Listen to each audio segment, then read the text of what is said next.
Yeah, my name is Diny Fliermann and I represent the Dutch Center of Forced Marriage and Abandonment. Well, we are an expertise and, We are a knowledge and expertise center on forced marriage and abandonment. We have two target groups. We support two different groups of people that are possible victims of forced marriage and abandonment abroad, or those who have the risk of falling between two stools. And we support professionals in the Netherlands, mostly social professionals, working with the complex cases of forced marriage and abandonment. Yeah, we define, not only we, but in the Netherlands, forced marriage and abandonment is defined as a form of domestic violence and child abuse. To combat domestic violence and child abuse, the national government works together with 26 central municipalities for domestic violence and child abuse. Those municipalities are responsible for women's shelter, if necessary for men's shelter also, and they support and have and implement regional hubs of domestic violence and child abuse. We are part of the regional hub in the wider region of The Hague and part of the municipality of The Hague. We are the National Center of Forced Marriage and Abandonment, which means that all social professionals in the Netherlands can call us for advice, and all reports on forced marriage and abandonment abroad go to our center, and then we work together with partners in handling these cases. Part of our job is to be a counseling center for social professionals dealing with cases of forced marriage and abandonment, but we also handle cases ourselves when victims are abroad. That is not something for regular social workers to do that casework. That's our job. Yeah, they can either get in contact with us, or they can do that via somebody they trust, or they can contact the Dutch embassies, and the Dutch embassies will bring them into contact with us. You have to either have the Dutch nationality, or you have to have a residence permit in the Netherlands. So there has to be a connection with the Netherlands, and then we try to help you to return to the Netherlands. Or, well, let's say a Dutch national doesn't live in the Netherlands anymore, but started to live, let's say, in the UK or in Germany or whatever, and they get abandoned or forced to marry abroad. Then the Dutch embassy and we together will help them to return, if possible, to the country where they live. And if that's very complicated, we first help them to return to the Netherlands. And then we try to bring them back to, let's say, United Kingdom or Germany or whatever. One of the biggest challenges is that the estimated number of victims of forced marriage and abandonment is much higher than the registered reports we have in the Netherlands. We have to, to strengthen the access of possible victims to help centers. That's very important. So that's a big challenge. Another challenge is when victims are abroad. Sometimes we see challenges in the local law there. Not in all countries women have access to legal aid or to be able to start a legal procedure.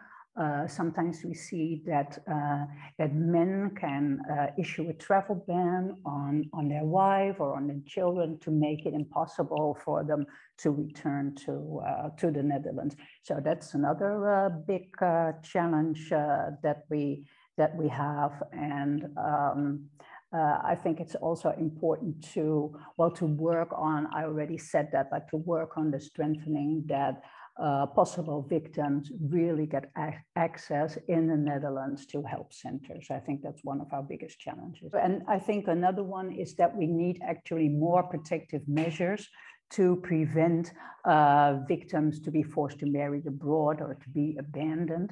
What we see there is that their passport is taken away, possibly visa, their smartphone, they don't have access to the internet, so it's very difficult for victims to reach out for help. So what we actually would like is that we have more protective measures to be able to reach out to victims we normally can't get access to. So I think that's very important too. We have often reports of minors or young adults who are abandoned abroad. What we see is sometimes is that they have that there are problems. Their parents want to have a bright future for them. Maybe they don't do so well in school. Sometimes parents worry about that they are not into touch with their religion, or with the culture, or with the language of their origin. Sometimes they get too westernized. They want to meet up with friends after school.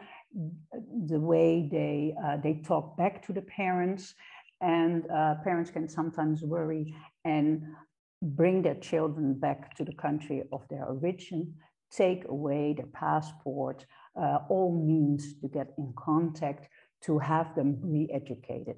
And sometimes we see that we bring them to family. The idea is that they go on vacation, they tell their child to go on vacation, we have maybe a tough time in the family, or your grandmother is sick and we really have to visit. And so the child thinks they're going abroad to visit grandmother or maybe a father they haven't seen. And when they get there and the parents return to the Netherlands, they find out that they're abandoned and they have to stay behind without passport, without contact with the social environment, and without being able to return to the Netherlands or reach out for help. It's very shocking for young people. Sometimes they think that they return to the country of their origin, but what we see is that it's not just with youth, it's youth also who are born in the Netherlands.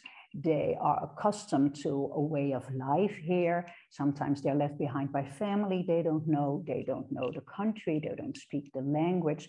So it's really difficult for them to cope with life there. Sometimes they get locked up in the house, they're not allowed to go to school. It's possible that the family is very poor, so they don't, there's not enough food for them there's not enough food for them to eat, or they have to go out and work and keep themselves. It's very hard, and it doesn't just happen to women and girls, it also happens to boys and young men. We don't have in the Netherlands a difference between reports from men and women. Actually, we do not know that. What we see from international research, that it's really difficult to get a number of how many men are affected by these problems. It's generally because professionals are not really aware of the possibility of young men or men becoming a victim of forced marriage and abandonment, so it's often overlooked. And that's why I actually bring it up here, because it's really important to have an open mind that when there is a forced marriage, it's not necessarily the man who wants the marriage. He may be forced also into it. Yeah, we have in our definition, when it is against your will and you say no, but still the marriage goes on, then it's a forced marriage. So you actually, that's important too. You have to say no against the marriage, and actually the family has to know, because it could also be an arranged marriage, and that's no problem if you accept your future wife or your future husband.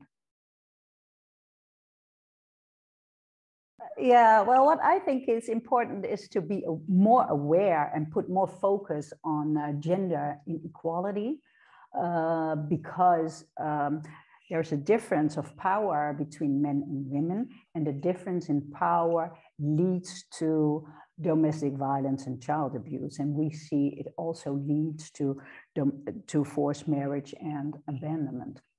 So I think it's a very important issue.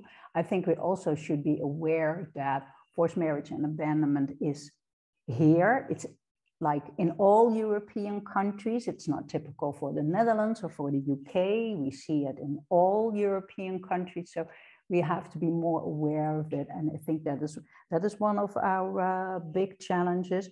I also think it's important to focus more on European cooperation, just because we all face the same problems, and we could share knowledge. And what we sometimes see is that that our victims are sometimes forced to a marriage, let's say, for instance, in Germany or in Denmark. It doesn't necessarily happen in our own country. It happens also abroad, and then they come back and we actually don't know if they're married or not. So I think we should be more aware of the scale in our own country, but also that it's a European problem. We have to combat, actually, that it's bigger than our own country.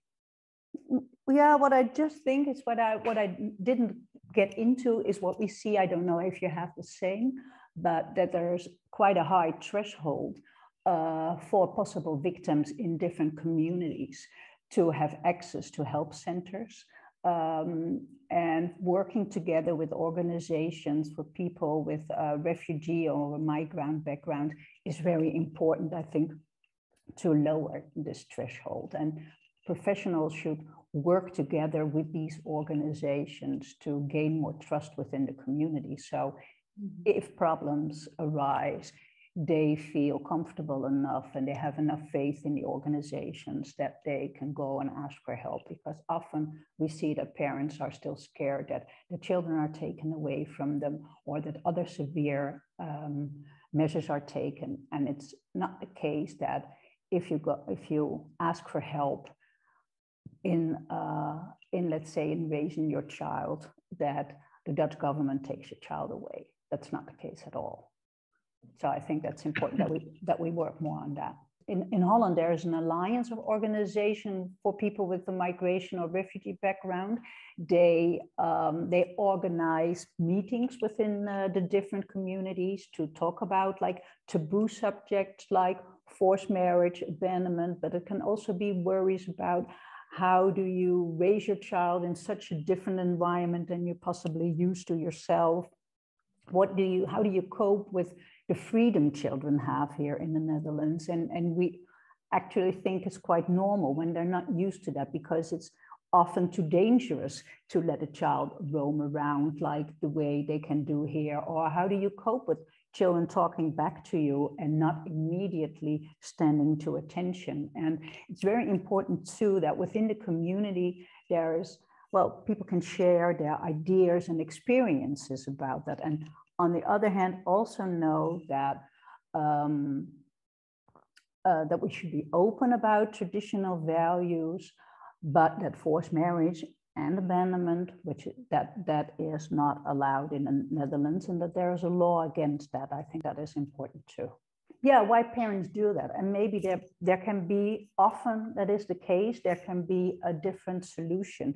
We often see that parents, they're like at their end wits to take steps like this. They don't feel helped, they don't feel supported, they feel alone with this problem. And I think it's important that professionals are open with them and they don't think in standardized cultural norms like, oh, your background is from this and that. Probably this is what you're used to. You should be open, because every family has different values, different traditions, and it's important to ask, well, for instance, how are your parents married? How are your grandparents married? What is the normal way your marriages happen in your family? And so you get a good view of what actually is going on. And sometimes you see that you can talk with parents that maybe they want to that their child marriage, but maybe it doesn't have to happen immediately, or maybe